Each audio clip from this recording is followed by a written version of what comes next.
கிறிஸ்துவ வாழ்க்கையிலே உயர விரும்புகிறார்கள். ஆசீர்வாதம் அதிகரிக்க வேண்டும் என்று ஆசைப்படுகிறார்கள். என்னிடத்திலும் அநேகர் கேட்பதுண்டு.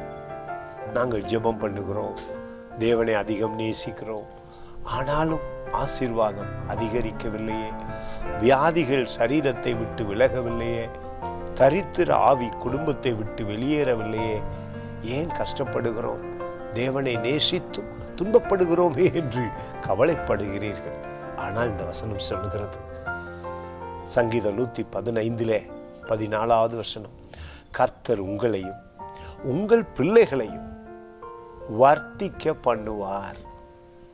உங்கள் பிள்ளைகளுடைய நல்ல நாட்களை காண்பீர்கள், உங்கள் கணவனுடைய நல்ல நாட்களை காண்பீர்கள், உங்கள் மனைவியுடைய நல்ல நாட்களை காண்பீர்கள், உங்கள் குடும்பத்தின் நல்ல நாட்களை காண்பீர்கள். எப்படி? தேவனுக்கு பயப்படுவதாலே, தேவனோடு ஏற்படுகிற அந்த ஆழமான உறவு. தேவன் உங்களை அதிகம் அதிகம் நேசிக்கிறார். அதை எப்படி உணர முடியும்? இயேசு கிறிஸ்து பூமிக்கு வந்து உங்கள் மேல் பிரியமாகி உங்களை ஆசீர்வதித்தாரே, அந்த அன்பர் இந்த நாளிலும் உங்களை நேசிக்கிறார் என்பதை உங்கள் ஆவியில் உணரும் பொழுது, அவரோடு அந்த உறவை நீங்கள் சரிபடுத்தும் பொழுது, பாவத்தை வெறுத்து நோய்களை வெறுத்து தள்ள பழகிக்கொள்ளுங்கள்.